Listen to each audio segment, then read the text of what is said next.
Obrigada, meninas. Deus abençoe muito a vida de vocês, viu? Muito. Queridas, como a pastora Leila diz, daqui a pouco ela vai estar aqui com a gente. A gente recebe como igreja da cidade muitos presentes. E estava ali do ladinho de uma mulher que, se o cânon tivesse aberto, né, naquela lista de Hebreus 11, ela estaria. Mulheres da fé. E nós louvamos a Deus por conhecer mulheres assim. Aproveitando aqui, estou falando demais hoje, né? Estou até estranhando. Eu estava pensando que a gente precisa estar cercada de mulheres da fé. Esses dias minha filha falou: mãe, eu não sei se uma amiga minha é amiga mesmo ou não é. Eu disse para ela: então pergunte se ela ora por você. Aí a Giovana: é como? Eu falei: pergunte se a sua amiga ora por você. Ela: tá bom. Aí foi e perguntou, ela falou: não ora não.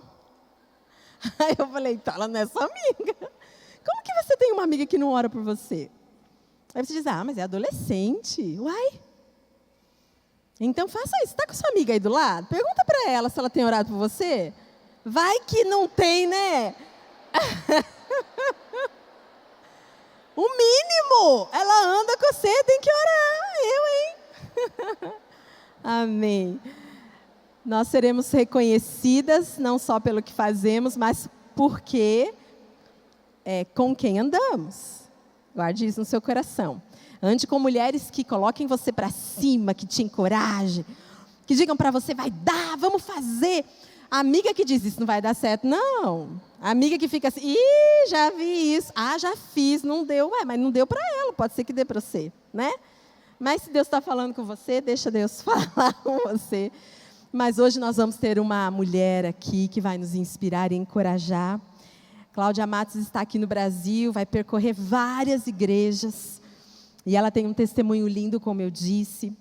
Ela tem ajudado mulheres, e muitas mulheres, jovens, crianças, que foram maltratadas ou sofreram violência doméstica, desde a experiência própria que ela teve, e como é o caminho da restauração.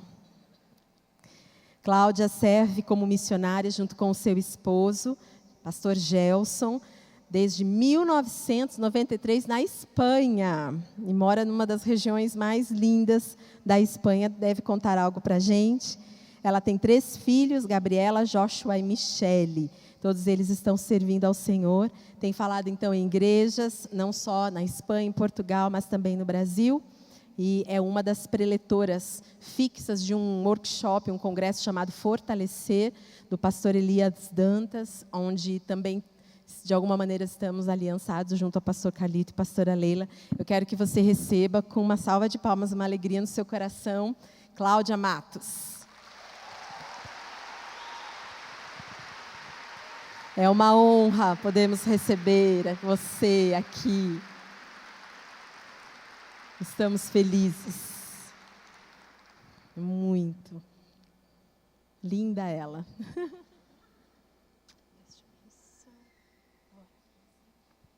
Vamos orar. Obrigada, Pai, pela vida de Cláudia. Ela é tua filha. Antes de mais nada, ela é tua filha.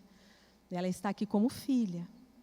Ela tem papéis que ela exerce, é mãe, esposa, missionária, ó Deus, preletora, mas aqui ela é filha.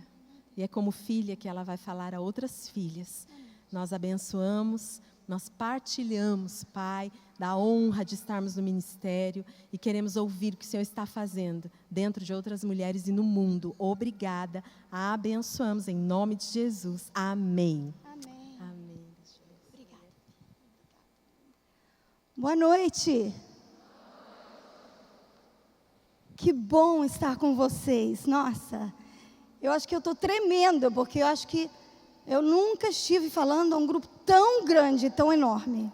Porque eu estou acostumada a falar na Europa. E na Europa, Portugal, na Espanha, o grupo de mulheres é bem pequeno, é bem reduzido. Mas glória a Deus por essas mulheres maravilhosas que estão aqui, amém? Vocês são lindas. Deus abençoe muito vocês. Deus abençoe cada vez mais. Eu quero agradecer a todas, a pastora Leila, a pastora Viviane. Eu quero agradecer a cada uma delas pelo privilégio que me deram de estar aqui com vocês hoje. É um privilégio. E é misericórdia de papai e é graça. Não é nada mais. Não é nada mais que graça e misericórdia. Por isso eu quero agradecer de todo o meu coração por essa igreja ter me recebido de braços abertos e com um coração tão maravilhoso que vocês têm. Muito obrigada. Muito obrigada. Eu quero me apresentar, como a Viane falou, nós somos missionários há muito tempo já na Espanha.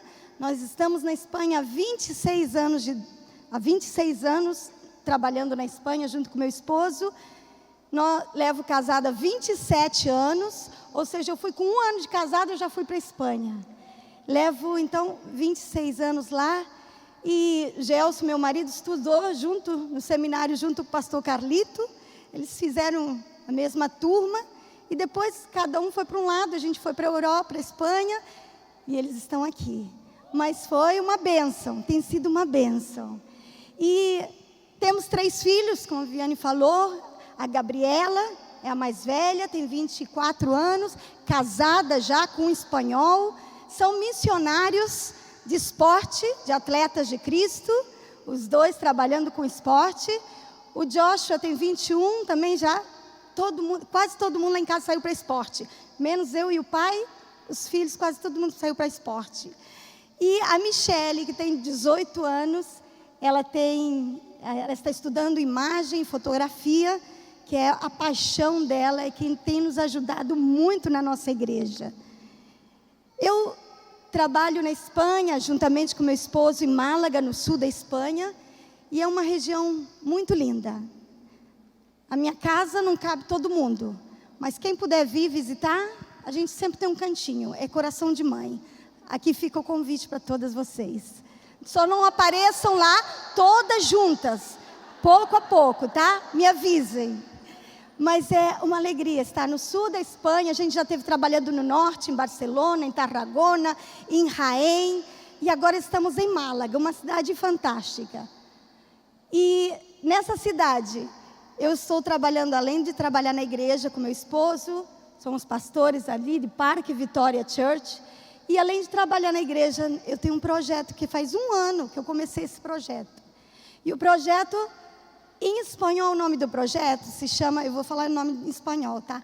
O nome do projeto se chama Vasijas Rotas. Vasijas Rotas. Quer dizer, vasos quebrados. Vasos quebrados. Quantos de nós não viemos ao Senhor como vasos quebrados? Você veio como vaso quebrado? Ou muitos de nós ainda estamos, mesmo com o Senhor, dentro da igreja, trabalhando, ministrando, muitas vezes estamos como vasos quebrados. E nesse trabalho, nesse ministério que eu estou levando, é muito complicado para mim mostrar fotos do ministério, porque é um ministério que não dá para ficar tirando foto quando eu estou com uma mulher quebrada, rasgada, chorando, clamando. Eu não posso ficar tirando fotos. Mas eu trouxe um vídeo aqui, eu vou apresentar agora o vídeo. E ele resume parte do que eu tenho feito na Espanha. Mas vocês só vão ver a parte boa, a parte maravilhosa, a parte linda e bonita de cada mulher, de cada conferência que eu vou, de cada seminário, de cada palestra que eu estou dando.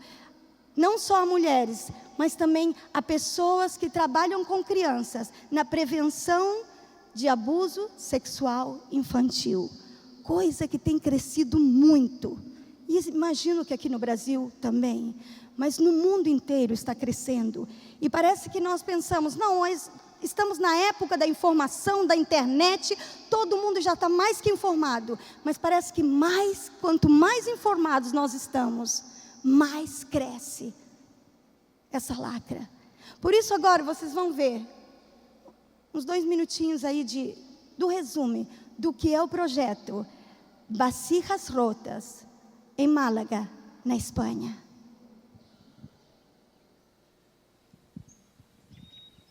Essa é a minha família, gente.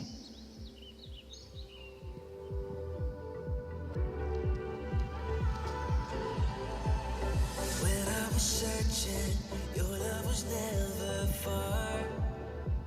You made a way to get to me. You were the whisper leading me to your heart. Forever I belong to you. Now I can see clearly my God, you for me.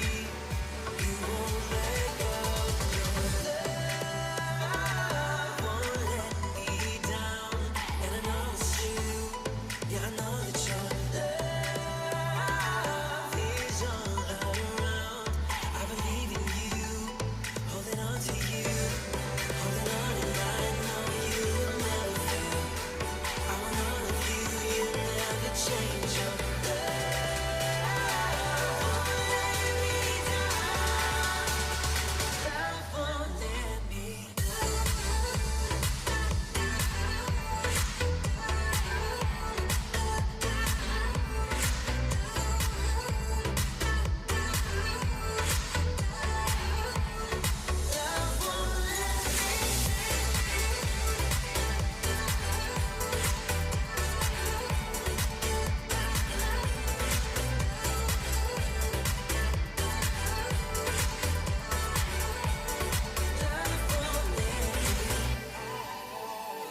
right when I need you.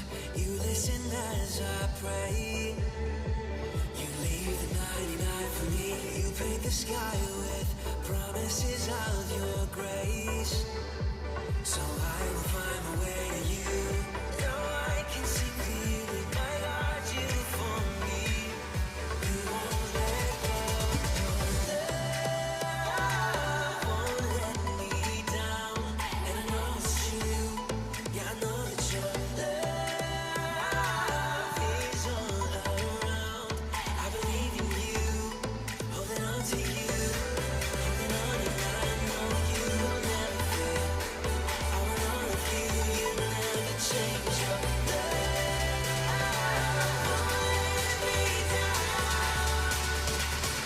won't let me down.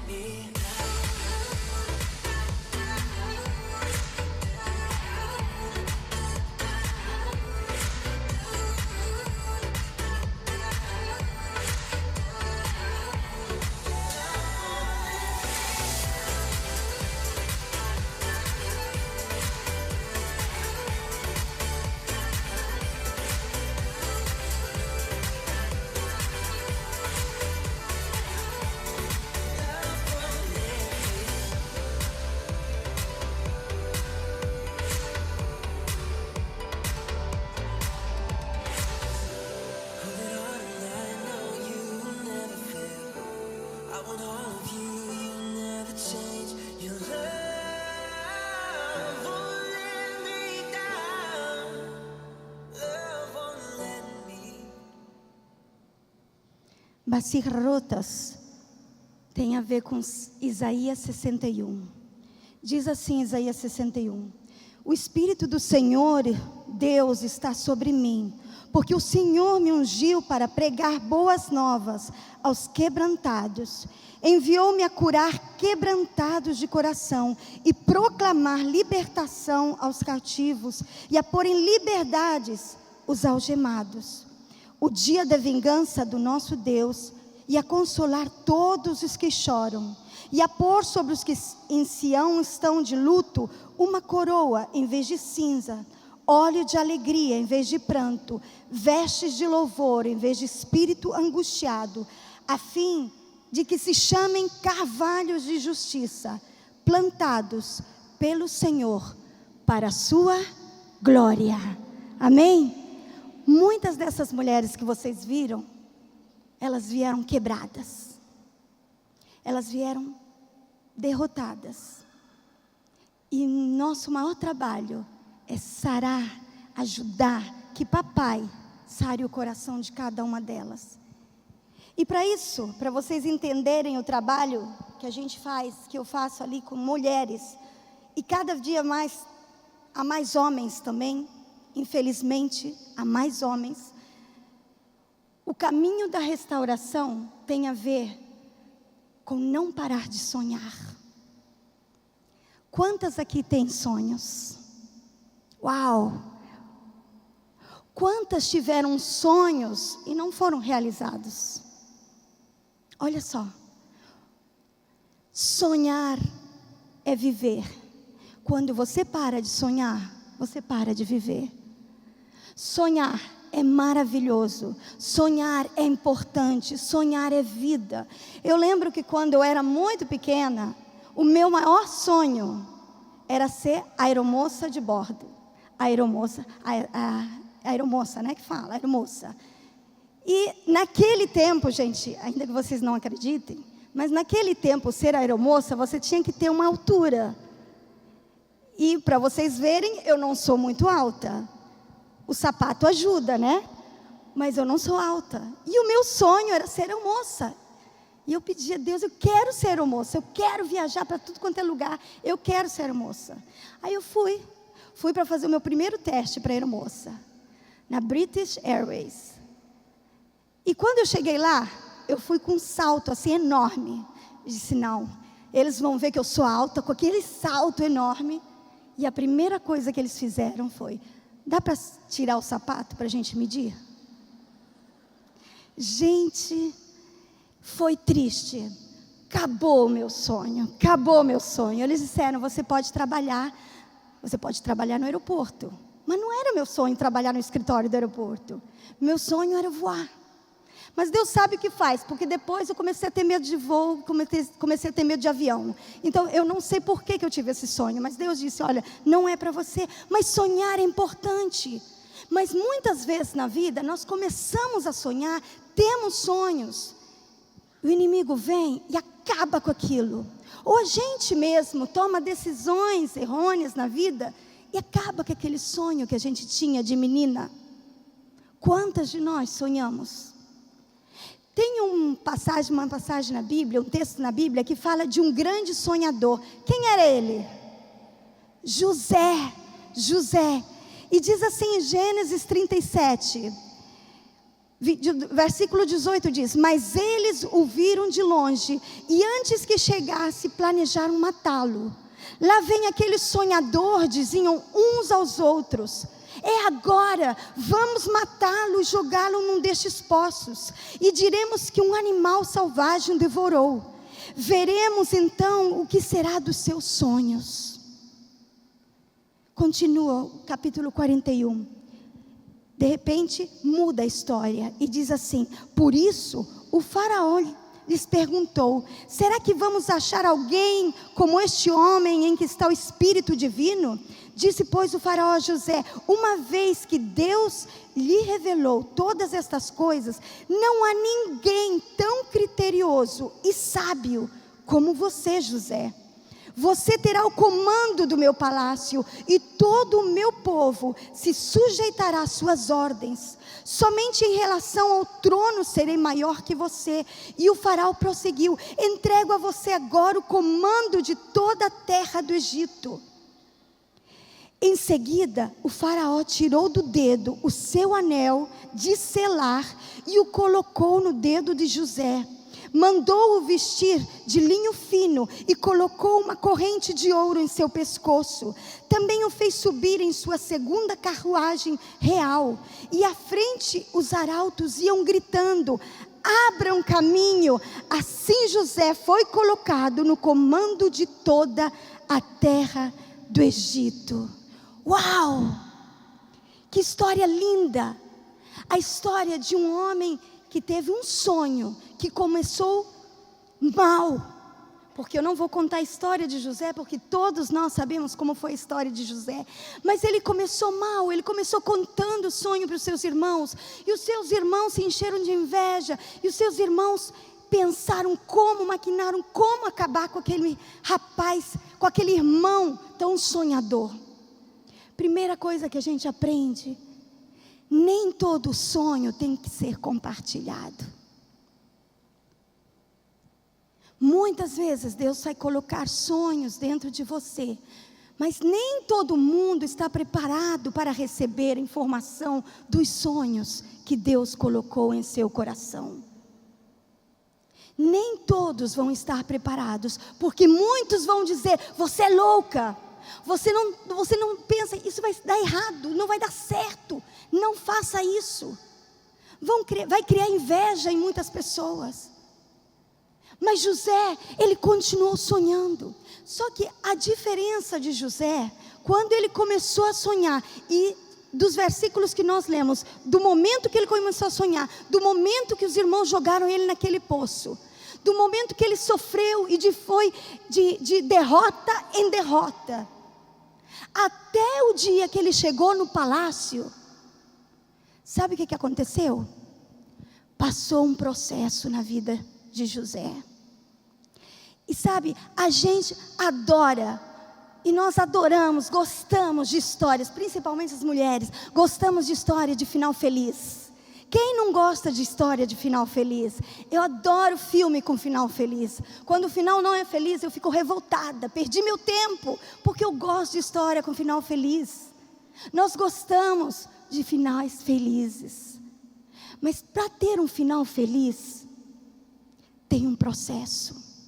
E muitos de nós não queremos passar pelo processo. Muitas de nós não queremos passar pelo processo de Deus. E para chegar do poço ao palácio, houve um caminho muito difícil de andar. Para passar do poço ao palácio, para passar do vale ao mais alto da montanha, você vai ter que escalar muita montanha. E muitas vezes escalando essas montanhas, subindo a montanha, parece que quando você está chegando no tope da montanha, a pedra lá que você está pisando, desabala, cai, e você cai junto com ela.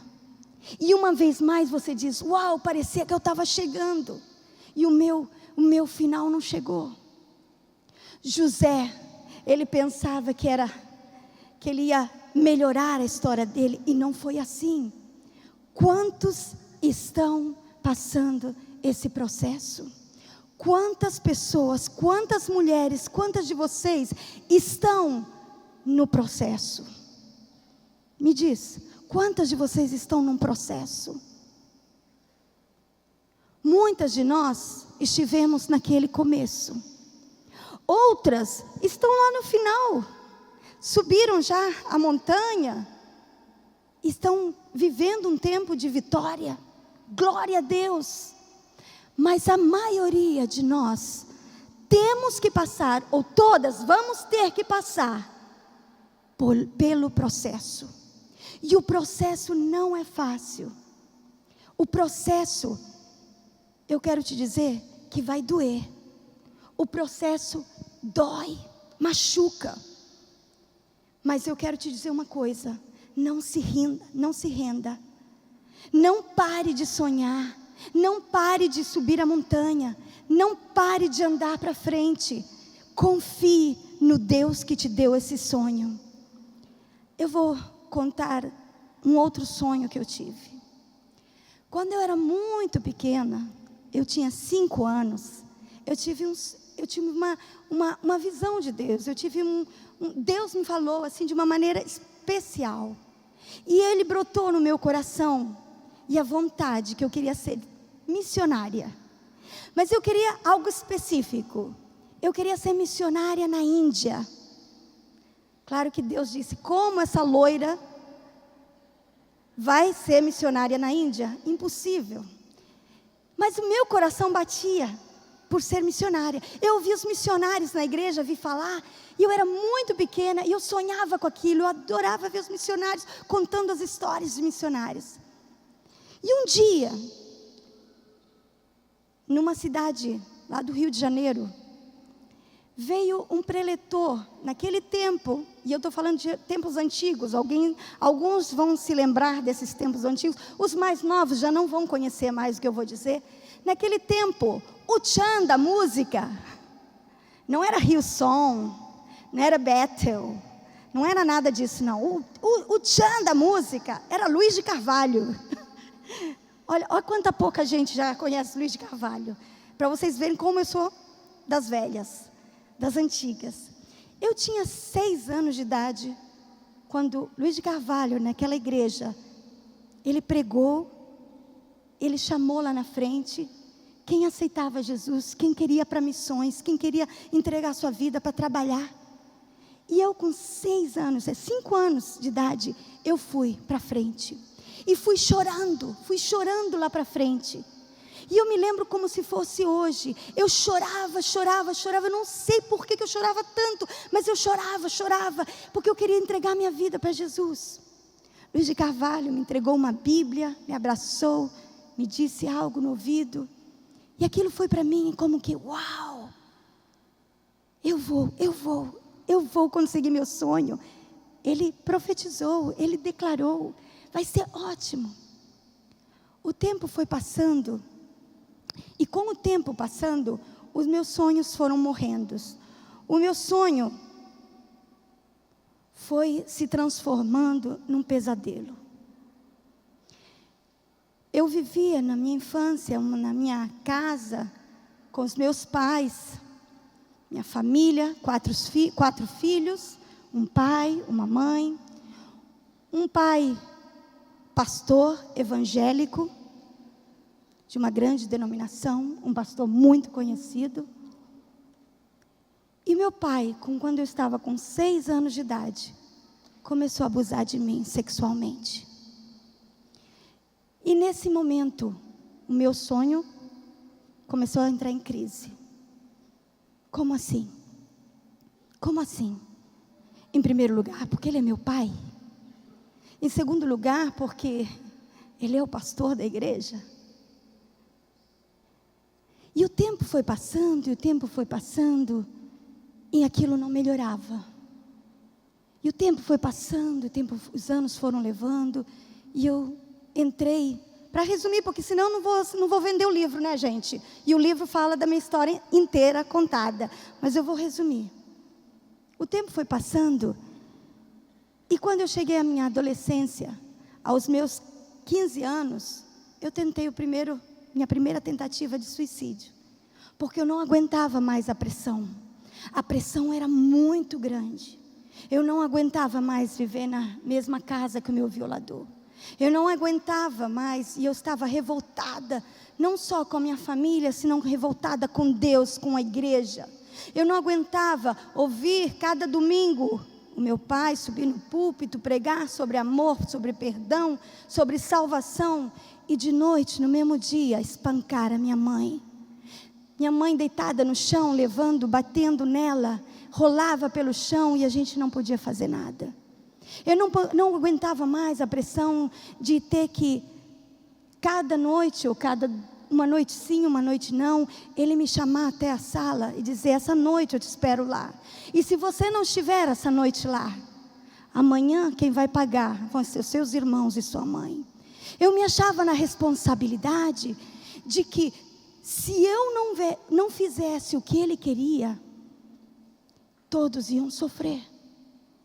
Eu tinha uma carga de responsabilidade muito grande. Eu precisava sempre estar à hora à disposição dele, porque senão os meus irmãos e a minha mãe iam sofrer. Quando aos 15 anos eu tentei o meu primeiro suicídio, eu não consegui nada mais que uma lavagem estomacal, uma lavagem de estômago. Não aconteceu nada, fui para casa. Por que você fez isso? Não, já tive que dizer que eu estava mal, e eu não podia falar com ninguém, porque aos 7 anos de idade eu tinha comentado para minha mãe que estava acontecendo isso, mas ela não acreditou. Ela não acreditou em mim. Então foi como se meu pai tivesse me abandonado, a minha mãe tivesse me abandonado, e eu já não sabia o que fazer. Os anos foram passando, e aquele sonho já tinha morrido. Eu estava revoltada com Deus, eu estava zangada com Deus. Eu não acreditava que havia Deus, porque se houvesse Deus, não deixaria aquilo acontecer naquele lugar, numa casa de família cristã. O tempo foi passando, e quando eu já tinha meus 17 anos, eu morava na Espanha. Ainda que eu moro na Espanha agora, os meus pais foram missionários na Espanha. E lá na Espanha, eu adolescente, um dia, depois de uma tarde de violação, de ter sido violada pelo meu pai, eu saí aquela tarde, sem saber onde eu ia, chorando pelas ruas daquela cidade. E a cidade se chama Tarragona, está perto de Barcelona, 1 hora de Barcelona. E naquele dia, eu prometi que eu ia acabar com a minha vida. Porque eu tinha pedido a esse Deus que eu tanto ouvia, eu tinha dito: se há Deus, se tu existes, de duas uma, acaba com a minha vida ou acaba com a vida dele. E nada acontecia. E naquela tarde de inverno, no inverno na Espanha, escurece bem mais cedo, devia ser umas 7 horas da tarde, não havia ninguém na rua. Eu fui até o final de um calçadão que se chama, de Tarragona, que se chama La Rambla, e no final dessa Rambla tem como um paredão, uma varanda de ferro, que os turistas vão ali para ver e para tirar fotos do Mediterrâneo. Mas no final dessa Rambla, desse calçadão do ferro, é um precipício, é um varandão para você ver o Mediterrâneo, mas há um precipício de rochas. E naquele dia, eu chorando, caminhando sem sentido, não sabia o que fazer da minha vida, chorando, e eu estava destruída. E eu cheguei naquele calçadão, naquele final de calçadão, e disse: acabou a sua oportunidade. Eu falei com Deus. Eu estava tão zangada, eu estava tão airada, eu estava tão amargurada com Deus, eu não conseguia nem falar com Ele. E aquele dia eu cheguei para Ele e disse assim: você não existe, é tudo conto.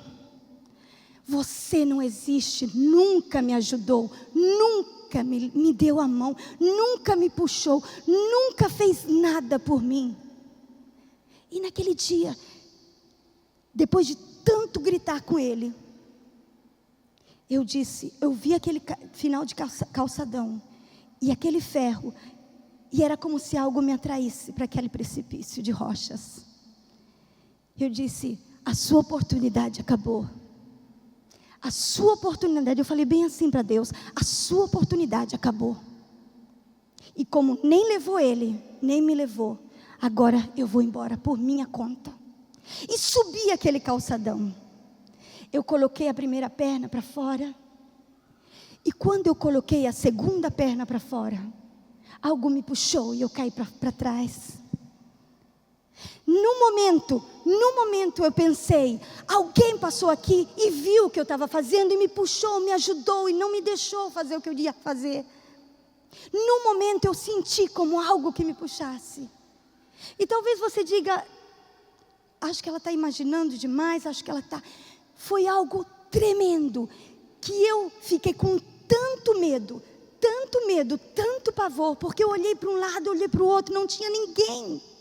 Eu corri para casa, chorando de novo. Eu corri para casa, cheguei em casa, me fechei no quarto e chorando de novo. Eu caí de joelhos no chão. E disse: agora eu sei que tu existes. Agora eu sei. Talvez foi algo muito dramático, mas era o que eu precisava naquele momento. Eu precisava algo no momento, exatamente. Eu precisava aquela mão que me resgatasse daquele suicídio, porque eu já não tinha vontade de viver.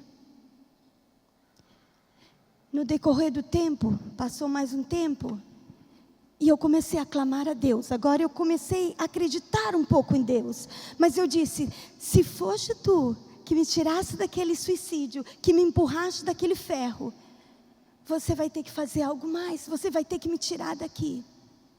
Resumindo a história, depois voltamos ao Brasil, e com o tempo, eu conheci que hoje é meu marido. Ele esteve nesse processo de me ajudar, eu passei um processo muito difícil, mas eu disse: Senhor, eu vou esquecer tudo que passou, eu vou deixar para trás tudo que passou, e vou te servir, porque eu sei que tu existes. Eu já não estava na casa dos meus pais, eu já não estava com a minha família. Os meus pais me abandonaram, me deixaram, foram embora. E eu fiquei sozinha, tive que me virar. Mas aí eu comecei a confiar em Deus, comecei a clamar a Deus, comecei a trabalhar para Deus. E sabe o que eu fiz? Eu fiz, olha, eu sou uma nova criatura. Todas as coisas velhas passaram, e eis aqui que tudo se fez novo. Só que muitas vezes a gente recita esse versículo sem tratar do passado. A gente diz, eu sou uma nova criatura, eis que sou uma nova criatura. As coisas velhas já passaram, as coisas velhas estão lá atrás, as coisas velhas eu fechei numa caixinha, as coisas velhas eu escondi debaixo do tapete, as coisas velhas, ninguém sabe das coisas velhas, e nem eu quero saber das coisas velhas, e eu vou servir ao meu Deus. E quando eu disse, eu quero servir ao meu Deus agora, eu esqueci tudo para trás, foi tudo para trás, eu não quero lembrar mais do passado, eu vou olhar para frente, eu vou ir para frente, e Deus é o meu Deus, Ele que me sustenta, eu confio nele, e eu vou para frente. Mas Deus é maravilhoso, só que Ele é muito engraçado também, né? Muitas vezes Ele é muito engraçado. E naquela de que eu vou para frente, eu vou ser missionária, eu vou reconquistar os meus sonhos de novo, eu quero. E me casei com um homem que tinha no desejo, no coração de ser missionário, de ser pastor. E lá fomos nós e dissemos, vamos para a Espanha. E naquele tempo, nos enviaram para a Espanha, para trabalhar na Espanha. E o meu marido falou, você vai ser capaz de voltar para a Espanha? Eu disse, claro, eu sou uma mulher que hoje em dia eu confio em Deus, e eu sempre fui muito determinada, eu sempre fui muito depois, dizia, eu vou conseguir, eu vou fazer, não importa. Eu disse, não, claro, eu vou para frente, Deus está comigo, Deus está no controle, Deus é soberano, e fui lá eu para a Espanha, com 1 ano de casada. Só que aí a gente chega na Espanha, e quando a gente chega na Espanha, a igreja que estava precisando de pastor era a cidade de Tarragona, a cidade onde eu tinha passado o pior momento da minha vida. E o meu marido falou, uau, é a mesma cidade que você esteve, você vai ser capaz? Claro que eu vou ser capaz, vamos para lá, vamos anunciar o evangelho aos espanhóis, vamos falar de Deus para aquele pessoal lá de Tarragona, eu estou lá no barco, vamos lá para frente. E lá fomos nós, chegamos a Tarragona. A igreja que queria pastor, era a igreja em que o meu pai tinha sido pastor. Aí eu falei, uau, aí já complica um pouquinho mais a coisa, porque parece que velhos fantasmas já querem sair de debaixo do tapete, mas eu pisando o tapete, não importa, vamos, eu vou estar contigo nisso, vamos ser pastores aqui nessa igreja. Mas para não ficar pouca coisa, a igreja falou, olha, o apartamento que a gente tem como igreja para o pastor morar, é o mesmo apartamento que o meu pai tinha morado com a minha família. Eu disse, uau, Deus, não acredito. Mas lá estava eu sou uma mulher forte, eu sou uma mulher poderosa, eu sou uma mulher que confia num Deus poderoso. Vamos, não tem problema, vamos para frente, eu vou conseguir, eu vou lutar e vamos para diante. Deus está comigo, Deus está no controle e vamos pregar o evangelho. E lá cheguei eu, sem tratar o meu passado, pensando que estava tudo arrumado. Primeira coisa que a gente pode aprender disso, nunca deixe para trás nada sem tratar e querer seguir diante. Trate tudo que ficou atrás. Qualquer dívida, qualquer história de relações, qualquer problema, faça da sua parte. Nem sempre vai dar certo, mas faça a sua parte. E lá fui eu, pastorear a igreja. Há 1 ano de estar lá, e há 1 ano de casado, com toda a bagagem que eu levava, com toda a mochila cheia que eu tinha, de autoestima super baixa, de problemas de confiança nas pessoas, de confiança em mim mesma, de confiança em qualquer um, eu desconfiava até da sombra. 1 ano de estar naquela igreja, eu caí assim, aquele balão tão inchado, tão cheio de vontade de trabalhar para Deus, acabou em 1 minuto. Eu entrei numa depressão de cavalo. Eu não podia sair da cama. Eu chorava. Eu ia para o sofá de tarde, chorava.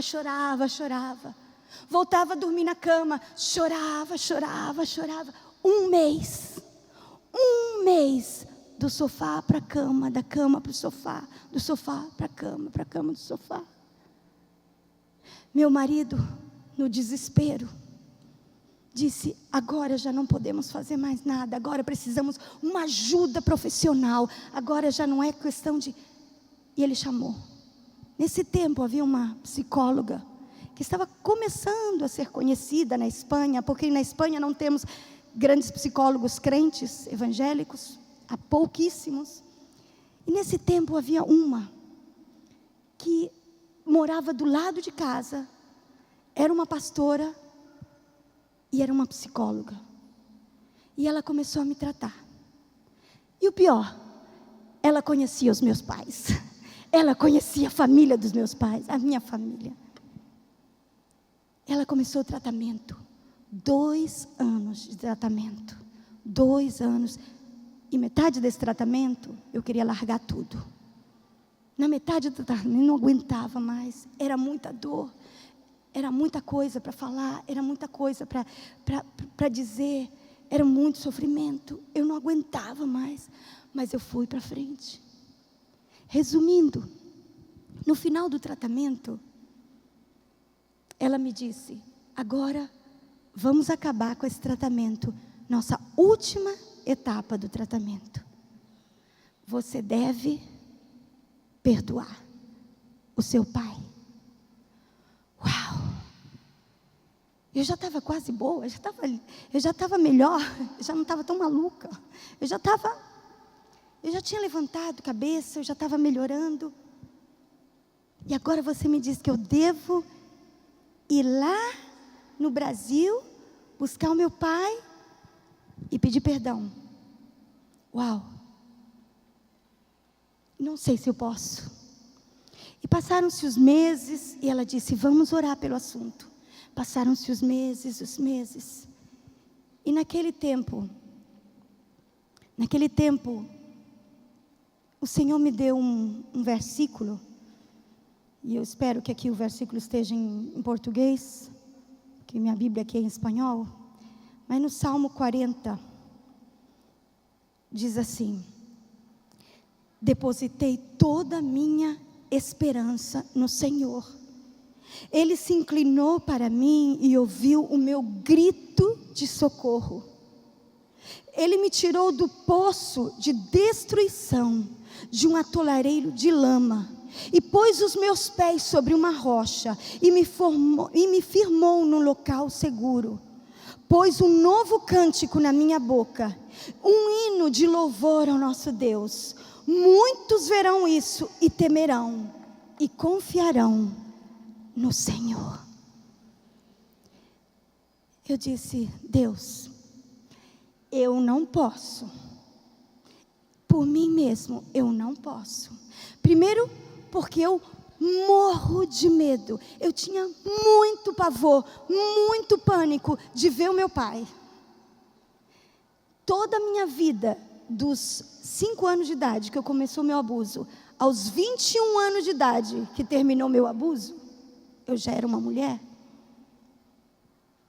Eu temia, eu tremia quando eu via o meu pai. E eu não posso ir lá. Eu disse: eu não consigo, mas se Deus quiser, eu vou fazer isso. E eu comecei a orar. Meu marido começou a orar. A psicóloga, a pastora começou a orar. Começamos a orar juntos. E dissemos: tal dia nós vamos ao Brasil. E tal dia nós vamos ao encontro do seu pai. E eu orava, eu clamava ao Senhor. E chegava o dia, perto do dia, e eu clamando ao Senhor, eu não posso, eu não vou ter valor, eu não tenho coragem, eu tenho muito medo, ele vai me matar. Porque a vida toda eu ouvi que se algum dia eu contasse esse segredo, o nosso segredo, eu morreria. E não só morreria eu, senão toda a minha família. Você vai morrer o dia que você contar. Por isso o livro se chama Segredos de Família. Porque no segredo é quando o diabo trabalha. É no segredo que ele trabalha. Não na luz, é nas trevas, é na escuridão, é no oculto que ele trabalha. Por isso eu tremia. Chegou o dia e lá estava eu. Fui pedir perdão para o meu pai. E cheguei lá e disse: pai, resumir a história porque está no livro e você tem que ler o livro. Eu disse: pai, aqui estou eu venho pedir perdão. Não era porque eu sentia, gente, não sentia, mas eu sabia que era uma decisão que eu tinha que tomar para ser liberta totalmente. Essa chave que eu levo aqui, todo mundo pergunta o significado dela. Eu levo ela para tudo quanto é lugar, para sempre me lembrar que essa chave aqui foi a chave da última porta que eu tive que abrir na minha vida para Deus. A chave do perdão. Muitas vezes, na nossa vida, nós temos muitos quartos na nossa alma. E às vezes a gente deixa entrar Deus em vários deles. Mas sempre tem um quartinho que a gente não deixa que Ele entre. Mas Ele quer entrar para arrumar. Ele queria que Ele entrasse nesse quarto do perdão para Ele arrumar, para eu ser liberta total. Deus, mas eu não posso. Mas você deve ir. Deus, eu não consigo, mas eu vou. Deus, me dá o querer de ir. Eu tomo essa decisão, mas não vai ser fácil. Resumindo a história,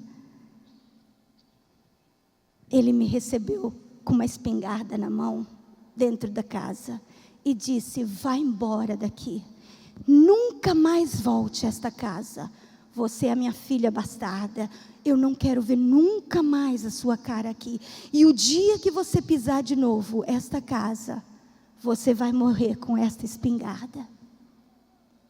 Eu fui embora, chorando uma vez mais. Cheguei na psicóloga e falei: não deu certo. Ela falou para mim: você fez a sua parte. Você fez a sua parte. Desse dia até hoje, eu aprendi a orar pelos meus pais, a orar pelo meu pai, abençoar a minha família, abençoar os meus pais, abençoar a minha mãe, que eu pensei que talvez a minha culpa, a pior coisa, a situação para mim, não era nem o abuso do meu pai, senão a minha mãe ter me abandonado, não ter acreditado em mim, a minha mãe não ter ficado do meu lado, a minha mãe não ter me protegido, a minha mãe ter virado a cara muitas vezes, a minha mãe ter se cruzado comigo na varanda, quando eu vinha de um abuso, e eu baixava a cabeça, e ela cruzava e ia embora. O problema maior era com a minha mãe. Mas no final, eu abri a porta do perdão. E eu sempre levo isso comigo para me lembrar de que se não há perdão, não há total libertação. Se não há perdão, não há total de libertação. E pode ser a pior caso do mundo, porque o meu caso era o pior do mundo. O meu caso, eu pensava que era o pior do mundo, o meu caso não era para... Eu não queria viver, eu queria me suicidar. Eu comecei a andar com gente que fumava cigarro, droga. Eu comecei a andar com gente que drogava. Eu também comecei a me drogar. Eu comecei a sair de casa com uma roupa e na rua eu já colocava outra roupa. Porque eu pensava, um homem me abusou, um homem usou de mim. Pode vir qualquer um. Pode vir qualquer um abusar. Era a minha mentalidade. E Deus teve que trabalhar tudo. Teve que resetear como um computador que começa a fazer, tem que deixar em branco. Ele teve que trabalhar na minha lembrança, na minha dor, na minha vergonha, na minha culpa, na minha autoestima de não ter valor de nada. Eu sempre recebi palavras de dizer: você não vai conseguir nunca. Nunca você vai chegar a ser nada. Você é burra, ignorante, feia. você não vai. Eram as palavras que eu cresci com elas. E quando eu já era adulta, eu acreditava nisso. A minha mente teve que ser trabalhada totalmente. E Deus teve que fazer algo novo, não só no meu coração, não só na minha alma, senão na minha mente, nas minhas lembranças. Por que eu estou te contando tudo isso? Não é para que você tenha pena de mim, não é para que você diga, uau, que história. Não, hoje eu estou aqui parada para te contar isso, para te dizer que Deus é um Deus de milagres. Deus é um Deus poderoso. Deus é um Deus que resgata qualquer um do fundo do poço, da lama, do mais profundo. Ele colhe você, Ele levanta e coloca uma coroa na sua cabeça e diz, você vale muito. Você vale muito. Não importa o que os homens disseram para você, não importa o que rótulo você tem na testa, o que as pessoas dizem de você, o importante é que Deus diz de você. O importante é o que Deus vai dizer de você. E hoje eu estou aqui para te dizer, a minha vida é maravilhosa. Eu sou linda, não sou, gente? Amém? Amém? A minha vida é maravilhosa. A minha vida é maravilhosa. A minha vida é maravilhosa. Mas não é porque eu sou maravilhosa, que era um dos sonhos que eu tinha, ser a mulher maravilha, dar uma volta e ficar maravilhosa. Mas não era isso. Era o poder de Deus que me resgatou, que me limpou, que me restaurou, que me sarou, que me curou totalmente. Hoje eu sou feliz, mas eu vou te dizer uma coisa. Nesse processo, eu tive que quebrar cadeias generacionais. Eu tive que dizer, até aqui o inimigo conseguiu, nas famílias de gerações passadas, muitas coisas, mas a partir da minha geração, o joelho no chão, se acabou, já não vai ter mais direito, ele não tem mais direito, de joelhos no chão. Eu consegui mudar a minha nova geração. Meus filhos são uma maravilha, todos no ministério, todos trabalhando dentro da igreja, todos louvando, adorando, e eles sabem, eles hoje estavam orando por mim. Mamãe, estamos orando por você, mamãe. Hoje a minha filha me mandou uma música, que eu disse, uau, eu comecei a chorar, compartilhei a música direto, porque é um grupo da América Latina, que se chama Twice, é um grupo lindo e maravilhoso, e ela me mandou uma nova música, que eles tiraram essa semana, e eu comecei a chorar. Mamãe, eu confio em você, dá tudo, mamãe. Meus filhos, minha casa, Deus restaurou. Minha casa, Deus restaurou. Meu marido, meu casamento. Gente, pensa numa mulher que foi abusada toda a vida. Toda a vida. O último que eu queria era sexo. Eu, 1 ano de casado, eu já disse para o meu marido, pode ir embora.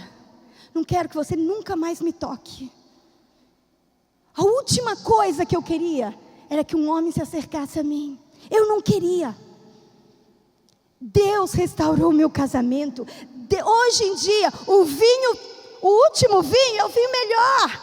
O último vinho é o vinho melhor. Deus fez, que nem aquela da boda de Canaã. Deus transformou aquela água em vinho, mas não num qualquer vinho, no melhor vinho possível. Deus transformou, e hoje eu estou aqui para te dizer que Deus é capaz de transformar o seu problema, a sua situação, a sua circunstância. Não pense que é grande a sua circunstância, o seu problema. Deus é o Deus do impossível. Deus é um Deus que restaura. Deus restaurou a minha lembrança. Eu tinha um problema, porque cada vez cheiro, ver situações, eu lembrava e começava a chorar, chorava, e não parava de chorar. Mas Deus começou a restaurar as minhas lembranças. Deus restaurou a minha autoestima. Deus restaurou e te levou consigo toda a minha culpa, toda a minha vergonha, todo o meu medo. Tudo Ele levou na cruz. E para terminar, enquanto as meninas do louvor vão subindo, eu queria te dizer que para mim foi importantíssimo. Que nem José, quando a gente começou a história de José, e disse, toda essa história que eu li antes, o começo difícil, o final vitorioso. Mas José disse, vocês planejaram o mal contra mim, mas Deus o tornou em bem, para que fosse preservada a vida de muitos. Amém? A vida de muitos. Hoje estou aqui para te dizer que Deus ainda continua fazendo milagres. Deus ainda continua restaurando vidas, vasos quebrados. Ainda quando a gente está trabalhando na obra do Senhor e a gente se sente um vaso quebrado. Talvez você não foi abusada sexualmente. Talvez você não foi molestada sexualmente. Mas talvez te humilharam, te abandonaram, te feriram. Talvez fizeram algo contra ti. E até hoje você leva o pedacinho da dor aí no seu coração. Pega essa chave. Lembra dessa chave. E usa essa chave. É a chave do último quarto da libertação. Que é a chave do quarto do perdão. Perdoa. Ó Senhor, quantas vezes eu devo perdoar? E Jesus diz 70 vezes 7. Isso era um número infinito. Não acabava nunca. E o Senhor diz, perdoa. Perdoa. Abençoa. E essa chave, ela anda comigo. Para eu lembrar que eu devo perdoar. Porque um dia eu fui perdoada. Fecha os seus olhos. Baixa a tua cabeça. E pede ao papai. Talvez você nem pôde chamar ele de papai. Um dos problemas que eu tinha é que Deus, Jesus Cristo, era o meu salvador, o meu libertador, o meu sarador. Mas eu não conseguia chamar ele de papai. Papai, eu não podia chamar. Eu não tive essa honra de chamar papai. Eu não sei o que é papai. E eu transferia o que era meu pai terreno para o pai celeste. Então Jesus era o meu salvador, o meu criador, o meu libertador, o meu sarador. Mas ele não podia ser o meu papai. Até que um dia eu senti o abraço do papai. Me abraçando e me dizendo. Aqui está. Filha minha. Eu te amo tanto, tanto, tanto. Em nenhum momento, filha minha, eu te abandonei. Em nenhum momento eu te deixei. Mas tudo por que você passou tem um propósito. Não era o que eu queria. Não era o que eu mandei. Não era o que eu queria para você. Mas eu tenho um propósito. Fale do que Deus fez em sua vida. Dê a glória somente a Ele. Porque somente Ele deve receber a glória. Ele é o Rei dos Reis, Senhor dos Senhores, o meu Pai. Põe a sua mão no peito. E eu gostaria de que enquanto fôssemos cantando, eu gostaria que você se colocasse de pé, se você precisa oração. Se você precisa, papai, tem algo aqui na minha vida, tem algo aqui no meu coração que precisa ser trabalhado, tem algo aqui que eu preciso ser curada, tem algo aqui que eu preciso perdoar. Papai, toca na minha vida, papai. Papai, transforma, sara o meu coração, papai. Tira a minha dor, papai. Me leva nos teus braços, papai. Deixa eu descansar, papai. E descansa nos braços do papai. Descansa. Fala com ele. Papai. Papai te escuta. Eu sei que aqui tem um grupo de intercessão. E enquanto vocês estão de pé, tem gente que está orando por você. Tem gente que está orando por você. E eu quero orar por você. Eu quero dizer, papai, vai. E faz o mesmo, papai, que fizeste comigo, papai. Abraça, papai. Dá esse abraço que elas não tiveram. De pai, de irmão, de tio, de avô. Essas mulheres que foram abusadas, foram tocadas, foram lastimadas, foram feridas. Talvez não foi um abuso, talvez foi um casamento, uma infidelidade, uma perda. Eu não sei qual é a sua ferida, mas põe diante de Deus e Ele vai restaurar a sua vida. Amém. Teu sangue faz o sol